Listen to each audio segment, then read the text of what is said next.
이번 시간에는 데이터를 분석하는 방법을 배워보도록 하겠습니다.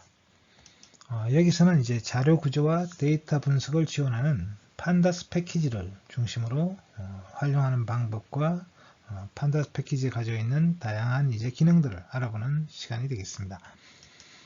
진행하는 순서는 판다스 패키지에 대해서 알아보고, 그리고 데이터를 접근하는 방법, 그리고 데이터를 시각하는 방법, 외부 데이터를 읽고 쓰는 방법에 대해서 실습해 보겠습니다.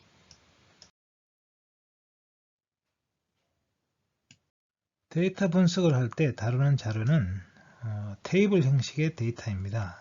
그래서 이렇게 이제 열마다 같은 이제 데이터형들이 있고요. 그래서 이렇게 많은 이제 데이터형들이 이런 데이터를 이제 보통 벡터라고 하는데, 이런 벡터형 데이터들이 집합이라고 할 수 있습니다. 자, 이런 데이터를 이제 파이썬에서는 데이터 프레임이라고 부릅니다. 이 어떤 이제 데이터 프레임으로 만들려면은 이제 판다스라는 패키지를 파이썬에서는 활용하고 있습니다. 그래서 우리가 이제 판다스를 배워야 하는 것입니다. 데이터 분석에서는 주로 벡터형 자료를 다룹니다. 우리가 어떤 변수를 이제 나누면 스칼라 변수와 벡터 변수로 나눌 수 있는데, 스칼라 변수는 한 개의 값을 갖는 겁니다. 변수가 하나의 값을 가지고 있어요. 예를 들면 A는 1이다, B는 hello다, 이런 이제 문자열이고 또 정수인데요. 하나의 값만을 갖습니다. 그러나 이제 벡터형 변수는 하나의 변수 안에 여러 개의 값을 가질 수가 있어요. 이제 A가 리스트처럼 1, 2, 3 이런 이제 집합자료형, B도 이제 hello world와 같은 문자열 자료형. 자, 이런 변수를 이제 벡터형 변수라고 합니다. 자, 데이터 분석은 주로 이제 이런 벡터형 데이터들의 집합입니다. 데이터 프레임은 이제 이런 벡터들을 늘어놓은 것이죠.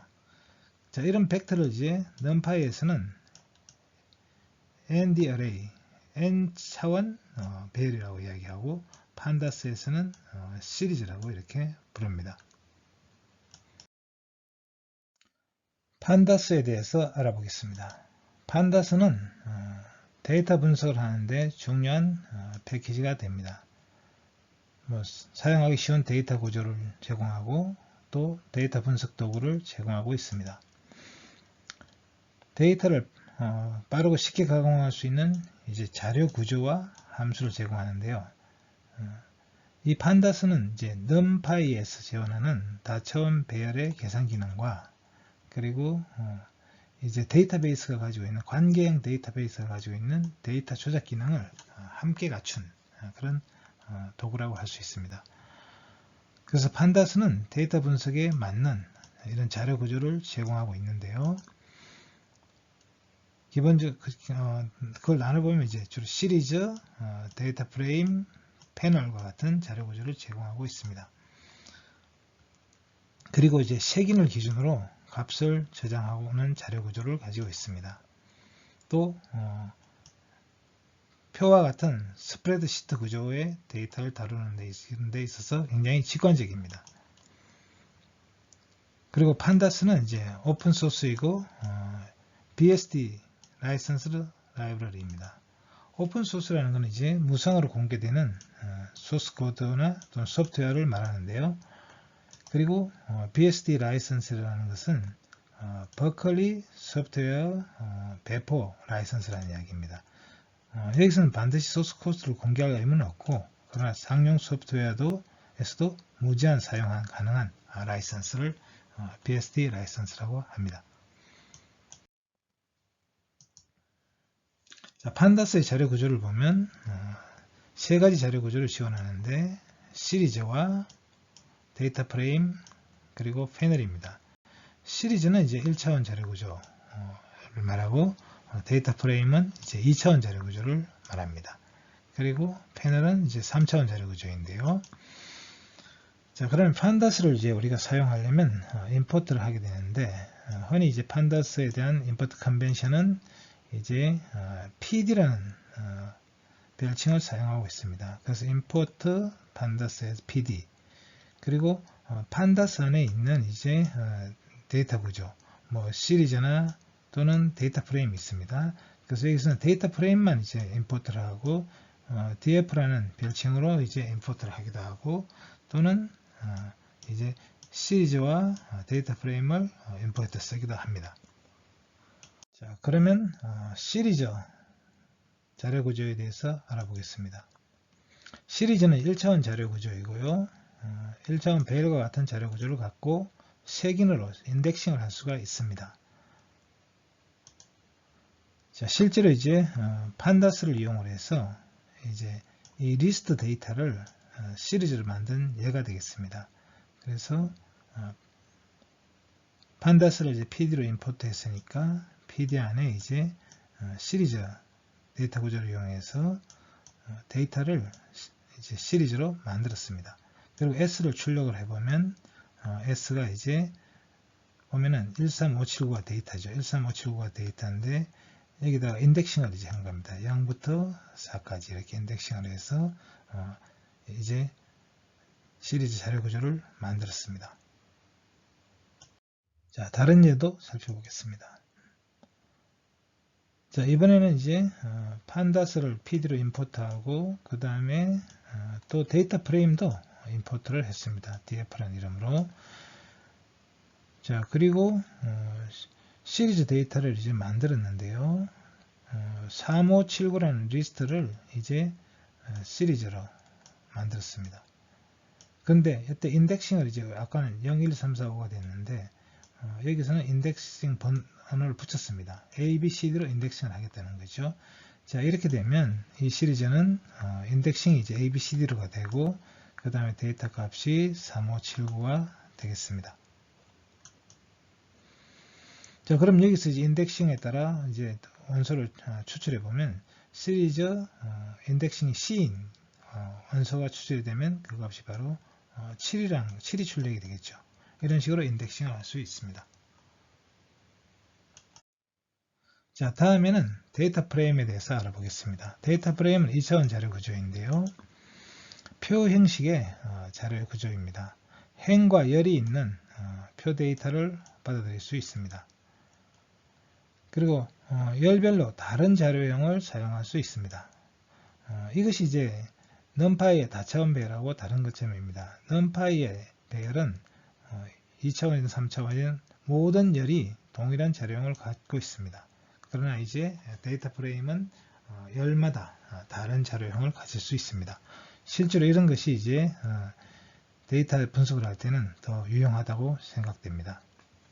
그러니까 일종의 이제 이 데이터 프레임은 이제 사전이라고 할 수 있습니다. 동일한 인덱스를 갖는 시리즈 데이터를 담고 있는 사전, 이렇게 생각할 수 있습니다. 자, 데이터 프레임 객체를 생성하려면 파이썬에 이제 딕셔너리를 받아들이면 되겠습니다. 딕셔너리에 열이 이제 키가 되고 행이 value가 되겠습니다. 자, 그럼 실제로 이제 딕셔너리 데이터를 판다스의 데이터 프레임 자료 구조로 변환한 예를 보겠습니다. 자, 여기 데이터라는 이 변수는 이제 사전 자료형이라는 걸 알 수 있습니다. 사전 자료형이고, 그리고 이 안에 이제 키가 있죠. 이어라는 키 안에 연도가 이제 3개의 연도가 있고, 그 다음에 GDP 레이트 안에 또 3개의 값이 있고, GDP에도 역시 3개의 값이 있습니다. 이런 데이터 구조를 가지고 있습니다. 자, 그럼 이것을 이제 이 자료 딕셔너리를 이제 데이터 프레임으로 바꿔 보겠습니다. 바꾸는 방법은 간단합니다. pd.dataFrame하고 이 안에 이제 딕셔너리를 넣어주면 되겠죠. 그리고 그 변수 이름이 df가 되겠습니다. 그래서 df를 출력을 해보면 이 df에는 이제 인덱싱이 이제 여기서는 자동으로 012로 인덱싱을 따로 지정 안 했으니까 012로 되고, 그 다음에 이 GDP 값이 여기 있는 값이죠. 그 다음에 GDP 레이트, 그 다음에 연도, 이런 식으로 데이터가 이제 들어가 있는 걸 확인할 수 있습니다. 패널은 3차원 자료 구조입니다. 패널은 3개의 축을 가지고 있는데요. 엑시스 0은 이제 아이템을 이고 엑시스 1은 이제 메이저 엑시스라 행이 되겠고요. 엑시스 2는 마이너 엑시스라 해서 열이 되겠습니다. 그래서 엑시스 0은 이제 한 요소가 바로 2차원의 데이터 프레임에 해당됩니다. 자, 이런 2차원 데이터 프레임이 이제 이 엑시스 1과 2가 이제 하나의 2차원 데이터고, 이런 것들이 세트가 이제 여러 개가 있는 것입니다. 이 개수만큼. 그래서 엑시스 0이 바로 2차원 데이터 프레임에 해당된다고 볼 수 있습니다. 자, 그래서 이제 이것을 출력을 해보면, 이것이 이제 예를 들어서 아이템이 2개인 경우, 그리고 3행4열인 경우에 2 곱하기 3 곱하기 4의 크기의 패널 객체가 생성되겠습니다. 그리고 이 데이터 패널 객체를 만약 P라고 했으면 이 P 재료를 줘야 하면 엑시스 0에 해당되는 엑시스 0의 첫 번째 요소의 데이터 프레임을 볼 수 있겠습니다. 자, 그럼 실제로 이제 패널 객체를 만드는 예를 해보도록 하겠습니다. num파이를 이용을 해서 이제 3차원 난수배를 일단 만든 다음에 이것을 이제 패널로 만들어 보겠습니다. 자, 그래서 이것은 이제 2 곱하기 3 곱하기 4, 그러니까 3 곱하기 4 이제 배열을 이제 두 세트가 있는 것이죠. 자, 그래서 판다스와 num파이를 임포트하고요. 그리고 랜드 함수를 이용해서 이제 2 곱하기 3 곱하기 4의 배열을 만들었습니다. 난수 배열을. 그래서 3 곱하기 4인 배열이 3행 이제 4열인 배열이 두 세트가 이제 있겠습니다. 이렇게. 그래서 이것이 이제 두 세트가 있고요. 자, 이것을 이제 배열을 패널 객체를 만들려면 pd.패널이 되겠습니다. 그리고 이 데이터를 이제 배열을 여기 넣어주면 되겠죠. 그리고 이 패널 객체를 이제 보기 위해서 P를 이제 출력을 하면 이제 이렇게 출력이 되겠습니다. 디멘전이 2 곱하기 3 곱하기 4가 되겠죠. 그리고 아이템은 이제 이게 바로 X0에 해당되는데, 이 아이템 엑시스는 이제 두 개가 있겠죠. 0하고 1 이렇게 두 개가 지금 있습니다. 그리고 메이저 엑시스는 0에서부터 2까지 이렇게 세 개가 있고요. 그 다음에 마이너 엑시스 열은 4개가 있겠습니다. 0에서 4까지. 자, 이렇게 이제 되어 있다는 걸 보여주고 있습니다. 그럼 실제로 이제 첫 번째 아이템 엑시스의 이제 제로에 해당되는 데이터 프레임을 출력하겠죠. P0는. 그래서 아까 만들었던 첫 번째 아이템이 출력이 되겠습니다. 자, 다음은 데이터에 액세스하는 법을 알아보겠습니다. 일단 판다스 자료 구조를 만들면 여러 가지 방법으로 액세스를 할 수 있는데요. 일단 데이터를 이제 확인하려면 헤드 파일을 보면 되겠습니다. 헤드 함수를 이용해서. 그래서 여기 숫자를 넣어주면 이 숫자만큼의 이제 데이터를 보여줍니다. 이것을 생략해 버리면 디폴트 값이 5입니다. 5행을 보여주겠습니다. 테일은 이제 파일의 맨 뒷부분을 보여줍니다. 역시 생략되면 5개를 보여주게 되겠습니다. 그래서 전체적으로 이 안에 무슨 자료가 들어있는지 앞에 5줄을 볼 거냐 뒤에 5줄을 볼 거냐 할 때는 헤더와 테일을 사용하면 되겠습니다. 그리고 이 데이터가 이제 어떤 속성이 있는지 그걸 알려면 이제 이 판다스 자료 구조에 이제 인덱스가 어떤 범위에 있는지, 그리고 컬럼은 몇 개나 있는지, 그리고 그 값들이 어떤 값이 있는지 이런 것들을 알아볼 수 있겠습니다. 그리고 이 t 속성을 이용하면 인덱스와 컬럼을 바꿔서 표시해 주게 되겠습니다. 자, 그리고 데이터를 정렬하려면 sort를 하면 되는데요. 그래서 sort를 할 때 이제 인덱스에 대해서 sort할 것이냐, 값에 대해서 sort할 것이냐, 이렇게 이제 지정해 줄 수 있고요. 그리고 이때 이제 이 순서를 ascending을 할 거냐, descending을 할 거냐, 오름차순이냐, 내림차순이냐 하는 것을 여기서 설정해 줄 수가 있겠습니다. 그리고 sort value의 경우는 이제 여기다 컬럼 이름을 넣어주면 이 컬럼 이름에 대해서 정렬을 해주겠습니다. 판다스는 또한 이제 많은 기술 통계 함수들을 제공합니다. 그래서 예를 들면 뭐 sum, 합을 구한다든지 평균을 구한다든지 표준 편차를 구할 수가 있습니다. 또 최소값, 최대값을 구하는 함수가 있고, 그리고 누적섬, 누적곱 이런 것들을 계산할 수 있습니다. 이제 누적 최대값, 누적 최소값을 구하고, 그리고 중간값과 그리고 이제 이 개수를 셀 때는 카운트를 사용하면 되겠습니다. 그리고 상관관계를 구할 때는 콜을 이용하고, 이런 모든 기술적인 통계치들을 이제 간략하게 표시하고 싶으면 describe라는 이제 함수를 이용하면 기본적인 통계치를 볼 수 있습니다. 자, 그럼 기술 통계를 실제로 적용하는 방법은 예를 들어서 평균을 구할 때 그냥 mean이라고 쓰면 변수별로 평균을 구해줍니다.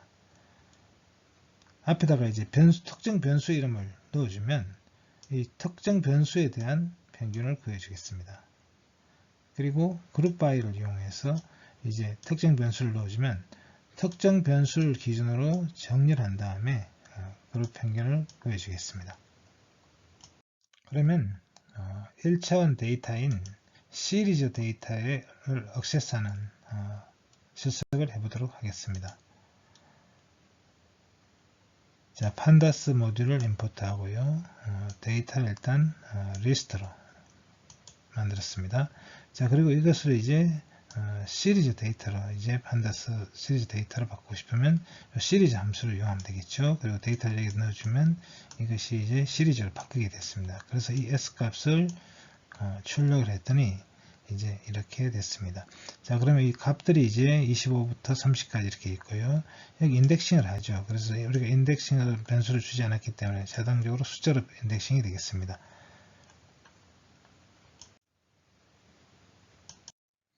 자, 그러면 우리가 이제 이렇게 만들어진 시리즈 데이터에 대해서 전체적으로 간략하게 한번 살펴보도록 하겠습니다. 자, 그러면 헤드 함수를 이용하면 처음 5줄을 보여준다고 했습니다. 이렇게 처음 5줄을 값을 이제 이렇게 보여주게 되죠. 그리고 테일은 이제 끝에서 5줄입니다. 그래서 끝에서 이 5줄을 이제 역시 보여주고 있습니다. 자, 그리고 sum을 하면 이제 이 전체에 대한 합이 되겠습니다. mean은 전체에 대한 평균이 되겠습니다. 그리고 count는 이제 그 개수를 표시합니다.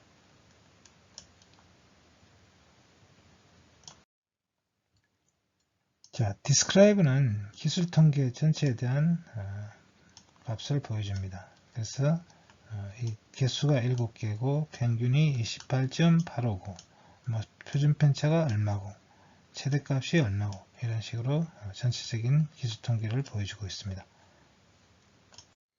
다음은 데이터의 이제 속성을 확인해 보도록 하겠습니다. 이제 이 시리즈 데이터의 이제 인덱스를 보면은 인덱스가 0으로 시작해서 스톱 7에서 끝났으니까 6까지 있습니다. 그리고 1간격으로 되어 있다는 걸 이제 보여주고 있고요. 그 다음에 값은 지금 25부터 30까지 이런 식으로 들어가 있는 걸 확인할 수 있습니다. 그리고 열의 수는 이제 여기서는 에러가 났는데, 왜냐하면 이게 시리즈는 1차원 이제 데이터입니다. 그러니까 칼럼이 이제 하나밖에 없죠. 그래서 여기서는 이제 칼럼이 하나밖에 없기 때문에 여기서 에러, 속성 에러가 떴습니다. 자, 그 다음에는 이제 인덱싱과 슬라이싱을 해보도록 하겠습니다. 자, 그러면 이 시리즈 데이터는 이제 1차원 데이터니까 이제 첫 번째 데이터는 0이고 두 번째 데이터가 1이 되겠죠. S1 두 번째 데이터를 표현해주고 또 1에서 5까지 이제 추출하는 거죠. 이게 이제 인덱싱 하는 거고, 그 다음에 3 이후의 값을 이제 또 인덱싱하고 이런 식으로 볼 수가 있겠습니다. 다음에는 필터링에 대해서 알아보겠습니다. 필터링은 이제 이 S 데이터를 이제 30보다 작은 값이 30보다 작으냐 이렇게 물어보는 거죠. 그러면 모든 데이터에 대해서 30보다 큰지 작은지를 판별합니다. 30보다 작으면 true고 30보다 크면 false 데이터가 만들어지겠습니다. 그래서 불리한 이제 데이터로 이제 나타나게 되는 거죠. 그 다음에 이번에는 이제 s가 30보다 작을 경우에 그 값을 0으로 이제 바꾸게 되는 것이죠. 그러니까 앞에하고 다릅니다. 앞에는 30보다 작으냐 크냐를 판별했지만 여기서는 30보다 작으면 0으로 이제 대치하게 되겠습니다. 그래서 30보다 작은 경우에 다 0으로 대치가 됐습니다. 다음은 정렬하기를 알아보겠습니다. 자, sort underbar index를 이용하면 정렬할 수 있습니다. 자, 이미 이제 값을 우리가 0으로 대치를 했는데요. 자, 그리고 이것을 인덱스에 대해 정렬했기 때문에 지금 인덱스 순으로 이미 정렬이 되어 있죠. 인덱스 순으로 정렬했고요. 다음에는 값 순서로 sort underbar value 값 순서로 정렬했습니다. 자, 이번에는 이제 이 값이 이제 0000, 30, 35, 42 값 순서로 정렬이 되면서 인덱스가 바뀌게 되겠습니다. 다음은 데이터 프레임 데이터를 다뤄보도록 하겠습니다. 역시 판다스를 임포트하고 그리고 이 데이터를 이제 만들었습니다. 그래서 이것은 이제 사전 자료형으로 이제 만들었죠. 그래서 name이라는 키로 들어있는 데이터가 이제 이름이 들어있고요. 그 다음에 age, 나이가 있고, 그 다음에 weight가 있습니다. 자, 그럼 이것을 이제 데이터 프레임으로 만들어줘야 되겠죠. 그래서 판다스의 데이터 프레임 구조로 이제 바꿨습니다. 데이터를 이 사전 자료형을 넣어서 데이터 프레임 자료를 만들었고, 그것을 출력을 해봤습니다. 그랬더니 어떻게 됐습니까? 이제 보기 좋게 테이블 형태로 이제 만들어졌죠. 그래서 여기 인덱스가 이렇게 0에서부터 여기까지 있고요. 그 다음에 이제 첫 번째 name이라는 이제 name 데이터가 이렇게 쭉 들어갔고 age, weight 이런 식으로 테이블 구조로 만들어진 것을 볼 수 있습니다. 자, 그러면 전체적으로 이렇게 만들어진 데이터 프레임을 한번 훑어보도록 하겠습니다. 자, 그러면 간단하게 앞에 있던 5줄만 보고 싶으면 헤드를 하면 됩니다. 만약에 1줄을 보고 싶다, 여기다 10을 넣어주면 되겠죠. 그리고 이제 끝에 있는 3줄을 보고 싶다, 테일 3를 해주면 되겠죠. 다음은 속성 확인을 해보겠습니다. 인덱스를 이용하면 인덱스가 이제 어디서부터 어디까지 있는지 알 수 있습니다. 스톱은 이제 끝났기 때문에 실제로는 이제 6까지 있겠습니다. 그리고 칼럼은 3개가 있습니다. name, age, weight. 그리고 값을 보려면 values를 보면 되겠죠. 그래서 첫 번째 데이터가 힘, 나이는 25, weight는 25 이런 식으로 이제 이 데이터들을 쭉 보여줍니다. 자, 다음은 인덱싱과 슬라이싱을 해보겠습니다. 자, 이 데이터 프레임 1부터 3까지 이제 데이터를 보여주고 있습니다. 인덱싱을 하면 결국 이제 3은 이제 빠지는 거죠. 그래서 인덱스 1과 인덱스 2까지 이제 보여주는 거죠. 그 다음에 3 이후부터 끝까지가 되겠습니다. 그래서 3, 4, 5, 6을 다 보여주고 있습니다. 그 다음에 df 이제 콜론을 하면 전체를 다 보여주죠. 그래서 전체를 다 보여주고 있습니다. 다음은 통계 함수를 봅시다.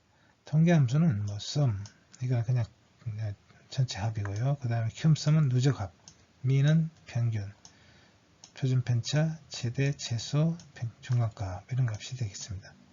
자, 그러면 먼저 mean을 보면 이제 자 이렇게 이제 mean을 쓰게 되면 변수에 대한 평균값이 나옵니다. 나이에 대한 평균, 체중에 대한 평균, 그리고 이제 sum을 하면 역시 변수에 대한 sum을 하는데 이제 age, 나이를 이제 더했죠. weight, 체중을 더했습니다. 근데 name은 이제 문자일이죠. 문자일은 덧셈을 하는 건 붙여 쓰기를 해버립니다. 그래서 모든 이름을 다 이렇게 붙여 쓰게 된 것이죠. 자, 그러면 describe는 이제 요약 통계를 보여준다고 했습니다. 그래서 기술 통계 요약이죠. 그래서 이제 이 도수, 개수, 그리고 평균, 표준 편차. 지금 이거는 이제 4분의 1 되는 값이고 4분의 2 되는 4분의 3 되는 값을 이제 보여주고 있습니다. 그리고 최대값. 자, 다음은 필터링을 해보죠. 자, 여기서 우리가 원하는 값을 이제 뽑아낼 수 있습니다. 이제 이렇게 이제 대괄호 안에 이제 name을 넣어줄 수도 있고 아니면 점 이제 df.name 이런 식으로 써도 됩니다. 자, 여기서 만약에 이제 자, 만약에 나이가 그죠? 30보다 큰 경우 그 데이터를 보고 싶다. 그럼 이렇게 넣어주면 됩니다. 그러면 이것이 나이가 30보다 큰 사람들만 이렇게 출력을 해줍니다. 또 나이가 물론 이렇게 df.age 이렇게 써도 됩니다. 이렇게 써도 되고요. df.age가 30보다 큰 경우 뭐 똑같은 표현입니다만 똑같은 결과가 나옵니다만 표현 방식이 대괄호를 써서 다운표를 넣어도 되고 점을 찍고 변수 이름을 넣어줘도 되겠습니다. 다음은 정렬하기를 알아보겠습니다. 자, 정렬은 이제 sort underbar index가 있고 자, 여기서는 이제 이 인덱스에 따라 정렬을 했습니다. 이건 기본적인 정렬이니까 그냥 보면 되겠고요. 그 다음에 sort underbar value 값에 따라 정렬했죠. 그런데 어느 값이냐? by name입니다. 바로 이 이름이라는 값에 따라서 정렬했어요. 자, 그러면 이름이 이제 ABC 순으로 정렬이 됐습니다. 그죠? 그럼 여기에 따라 이제 정렬이 되는 것이죠. 자, 이번에는 행과 열을 바꿨어요. 그래서 여기는 행은 보면 이름, 나이, 체중으로 되어 있고 여기는 인덱스가 되어 있는데 이것을 이제 트랜스포즈를 해버리면 이제 이것이 행과 열이 바뀌게 됩니다. 전치가 되죠. 그래서 이름이 이제 행으로 오고 그리고 인덱스가 열로 가는 구조가 만들어지겠습니다. 자, 다음은 인덱스와 재인덱스에 대해서 알아보겠습니다. 인덱스는 이제 표 형식의 데이터에서 축의 이름을 저장하는 객체입니다. 예를 들어서 어떤 데이터가 이제 이렇게 있고요. 이 데이터를 시리즈로 이제 이렇게 받아들였습니다. 그리고 이때 인덱싱을 이제 어떻게 했냐면 C부터 G까지 이렇게 인덱스를 했습니다. 그런데 이제 이 인덱스를 이제 바꾸고 싶다. 그럴 때 리인덱스를 할 수 있습니다. 그래서 리인덱스라는 함수를 이용해서 새로 리인덱스할 이름을 넣어주면 되겠습니다. 다음에는 데이터 프레임에서 데이터를 삭제하는 기능에 대해서 알아보겠습니다. 드롭 함수를 이용해서 삭제할 수 있는데요. 자, 여기 데이터 프레임으로 이제 자, 이런 데이터 프레임 데이터가 있습니다. 그럼 여기서 이제 drop index 0, 1 그러니까 0과 1 행 이 행을 이제 삭제해 보겠습니다. 그러면 drop 인덱스는 0,1을 해주면 0과 1 행이 이제 삭제가 돼서 이 행만 남은 데이터가 얻어지겠습니다. 또 이번에는 이제 드랍에서 액시스를 이용해서 이제 열을 삭제하겠습니다. 1열에 대해서 삭제했는데요. 열에 대해서 삭제했는데 B와 C 열을 삭제했습니다. 그랬더니 003147 이제 이런 데이터가 남았습니다. 자, 이것은 이제 칼럼으로 삭제할 수도 있는데요. 그래서 칼럼 B, C를 해주면 위와 이제 동일한 내용이 되겠습니다. 그러니까 칼럼으로 삭제하나 액시스 1으로 삭제하나 같은 삭제가 되겠습니다. 다음은 피벗 테이블을 만드는 법을 알아보겠습니다. 피벗 테이블이란 데이터에서 두 개의 열을 선택하여 하나는 행, 다른 하나는 열 인덱스로 사용하여 데이터를 펼쳐놓은 것을 말합니다. 예를 들어서 다음과 같은 데이터가 있다고 합시다. 이 데이터에서 이제 피벗에서 연도와 도시, 인구 이렇게 이제 피벗 테이블을 이제 만들어 보죠. 자, 그러면 먼저 이제 여기서 연도를 뽑아냅니다. 그리고 두 번째로 이제 여기서 도시를 뽑아내죠. 그래서 연도와 도시에 대한 이제 테이블을 만들게 되는 거죠. 그리고 여기에 다시 이제 인구를 넣어주면 이제 도시와 이제 연도에 대한 연도와 도시에 대한 인구 데이터가 이렇게 들어가게 되겠습니다. 피벗 메소드는 다음과 같이 사용할 수 있습니다. 판다스 이제 데이터 프레임에 피벗이라는 명령을 이용해서 만들어야 되는데요. 그래서 첫 번째 인수는 이제 행 인덱스로 사용할 열의 이름을 넣어줍니다. 두 번째 인덱스는 열 인덱스로 사용할 이름을 넣어주게 되겠습니다. 그리고 마지막 데이터로서 사용할 열 이름을 넣어주면 밸류에 되겠습니다. 그러면 피벗 테이블을 만들어보는 실습을 해보겠습니다.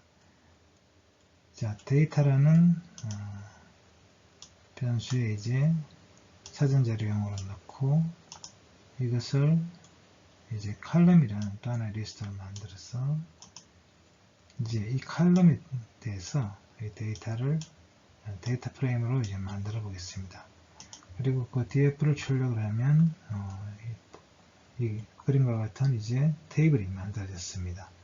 그래서 지금 우리가 준 칼럼에 대해서 이제 이 사전 자료형을 이렇게 이제 인덱스는 기본적으로 주어진 거고요. 데이터가 이렇게 들어가는 데이터 프레임이 만들어졌습니다. 자, 그럼 여기서 우리가 피벗 테이블을 뽑아보도록 하겠습니다. 자, 그러면 피벗이라는 함수를 이용해서요. 연도 도시에 대해서 인구를 이제 표로 만들어 보겠습니다. 자, 그럼 원래 데이터는 이렇게 되어 있고요.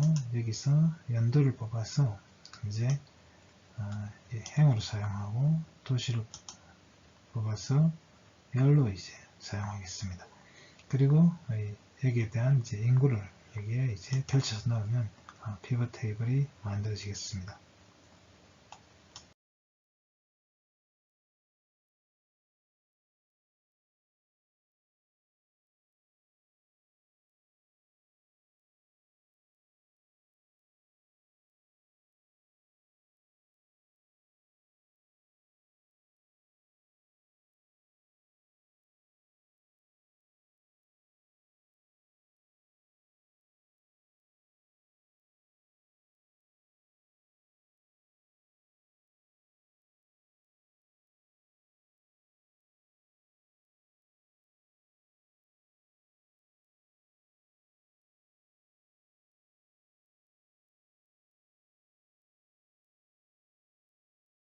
데이터를 시각화하는 과정은 다음과 같이 정리할 수 있습니다. 먼저 판다스 모듈을 불러옵니다. 이것은 이제 데이터 프레임이라는 데이터 구조를 만들기 위해서 필요합니다. 두 번째는 matplotlib library.pyplot 모듈을 불러옵니다. 이것은 이제 데이터 시각화하기 위해서 필요한 모듈입니다. 세 번째는 데이터를 만들거나 아니면 만들어진 데이터를 불러와야 되겠습니다. 여기서는 이제 예를 들어서 CSV 타입의 데이터 파일을 불러오는 예를 들었습니다. 그리고 그것을 이제 데이터 프레임 파일로 만들어야 되겠죠. 그리고 데이터 시각화하기 위해서는 이제 이 플롯이라는 함수와 플롯이라는 함수로 이제 입력을 하고 데이터 형태를 그 다음에 show로 이제 화면에 나타내게 되겠습니다. 여기서는 선 그래프를 그리는 예를 살펴보겠습니다. 자, 판다스 모듈을 불러오고 matplotlib 라이브러리 불러왔습니다. 그리고 데이터는 이게 직접 만들었는데요. 이제 이 데이터는 사전 자료형으로 되어 있습니다. 그래서 name, 그 다음에 데이터가 있죠. 그 다음에 age, weight 이런 이제 키가 있고요. 그리고 또 다른 데이터가 있는 사전 자료형이 되겠습니다. 자, 이 사전 자료형을 이제 데이터 프레임으로 만들려면 데이터 프레임 함수를 이용을 해야 되겠죠. 그리고 이 데이터 프레임 함수로 만들어진 것을 이제 우리가 이제 플러스 해주면 되겠습니다.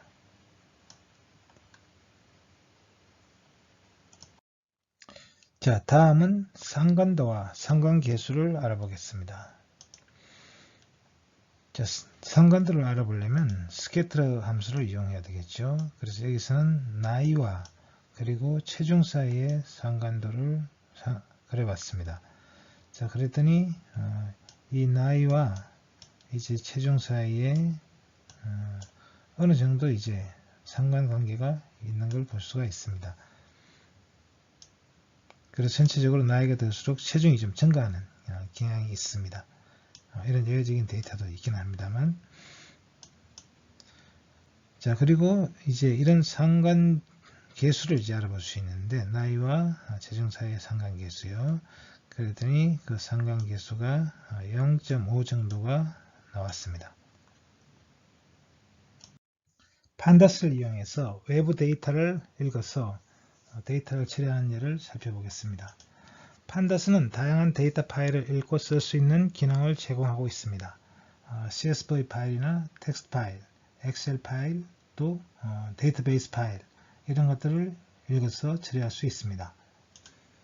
여기서는 간단하게 데이터 파일을 읽고 또 처리하는 실습을 해보겠습니다.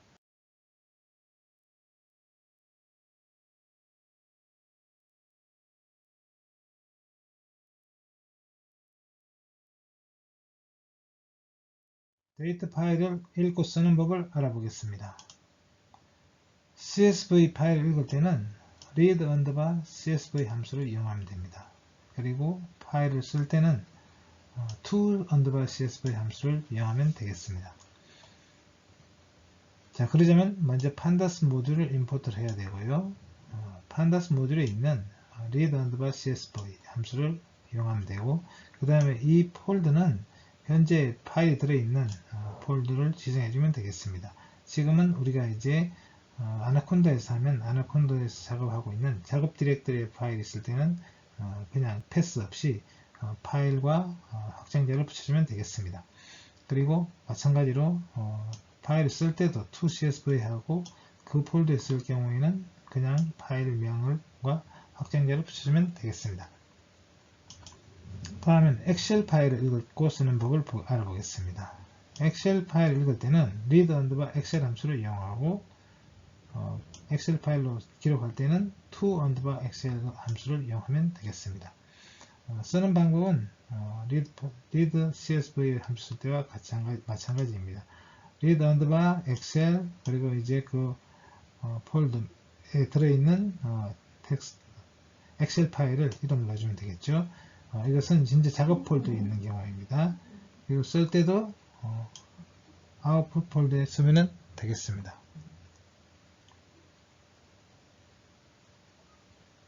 그러면 CSV 파일을 읽고 와서 차트를 그리는 실습을 해보겠습니다. 자, CSV 파일이 먼저 있어야 되겠는데요. 이 CSV 파일은 현재 작업 디렉터리에 sco.csv라는 이름으로 저장되어 있습니다. 그리고 CSV라는 게 뭐냐면 comma separated values 이렇게 되어 있죠. 그러니까 콤마로 구분된 값들 이런 의미가 되겠죠. 그래서 이 보시면 데이터가 일반 텍스트 파일입니다. 이게 id, korean, english, math, science 이렇게 이제 id와 그리고 각 과목들 이름이 나오죠. 그리고 첫 번째 데이터입니다. 리라는 친구가 맞은 이제 성적이죠. 그 다음에 김이라는 친구가 맞은 성적 이렇게 들어가 있는 것입니다. 자, 그러면 이 파일을 이제 데이터 프레임으로 읽어올 거니까 일단 판다스 모듈을 임포트 해야 되겠죠. 그 다음에 우리가 그래프를 그릴 거니까 matplotlib 라이브러리에 있는 pyplot을 이제 임포트를 해야 되겠습니다. 자, 그리고 이제 CSV 파일을 읽어야 되겠죠. read CSV 함수를 이용해서. 그리고 이 파일 이름이 현재 작업 디렉터리에 있어야 되겠어요. sco.csv로 되어 있습니다. 그 파일을 읽어와서 데이터 프레임 변수로 받았죠. 자, 그럼 데이터 프레임 변수에 이제 들어가 있는 값을 한번 우리가 확인해 보죠. 자, 그 결과가 이제 이렇게 나와 있습니다. 그래서 데이터 프레임 파일로 지금 들어가 있는데 인덱스가 있고요. 그 다음에 id, 이제 id별로 쭉 정리가 되어 있고 코리안, 국어 성적이죠. 자, 이런 식으로 데이터 프레임 파일로 만들어졌습니다. 자, 그러면 이제 이 데이터 프레임 파일에 있는 값을 그래프로 차트로 그려보겠습니다. 바 차트로 그려보겠습니다. 바를 썼고요. 그리고 이제 X축은 id를 썼습니다. dfid. 그 다음에 한국어 성적 df.korean 이렇게 하면 한국어 이제 이름별 이제 한국어 성적 막대 그래프가 그려지겠죠. 자, 그러면 이번엔 이제 또 하나를 그려보겠습니다. dfid에 이번엔 영어 성적입니다. 그리고 막대 이제 두 개 겹치면 안 보이니까 위스를 0.5로 줄였습니다. 이건 0.8 정도인데요. 0.5니까 이제 겹치더라도 보이겠죠. 자, 그리고 이제 show를 하면 그래프가 나타나겠습니다. 자, 그래서 처음에 성적이 이제 하나는 영어 성적이고 하나는 국어 성적이 되겠습니다. 그래서 그 두 개의 성적을 동시에 막대 그래프로 그렸습니다. 다음은 엑셀 데이터를 읽어와서 차트를 그리는 예를 보겠습니다. 엑셀 데이터 파일입니다. 그 안에 들어있는 내용이고요. 그래서 여기도 아까와 마찬가지로 판다스를 임포트하고 그 다음에 matplotlib 라이브러리를 임포트했습니다. 그리고 이제 엑셀 파일을 읽어야 되겠죠. 이 함수가 다르죠. read underbar excel입니다. 그리고 파일 확장자도 다르죠. sco.xlsx 파일입니다. 이것도 역시 현재 작업 디렉터리에 저장되어 있습니다. 자, 그래서 이제 막대 그래프를 이제 그려보면 아까와 마찬가지로 df.id, df.korean 해도 되는데 이렇게 이제 대괄호를 하고 다운표를 해주면 이 코리안에 해당되는 파일을 찾아줍니다. 데이터를. 그래서 그릴 수도 있습니다. 자, 이렇게 해서 이제 엑셀로도 똑같이 그래프를 그릴 수 있음을 알아봤습니다.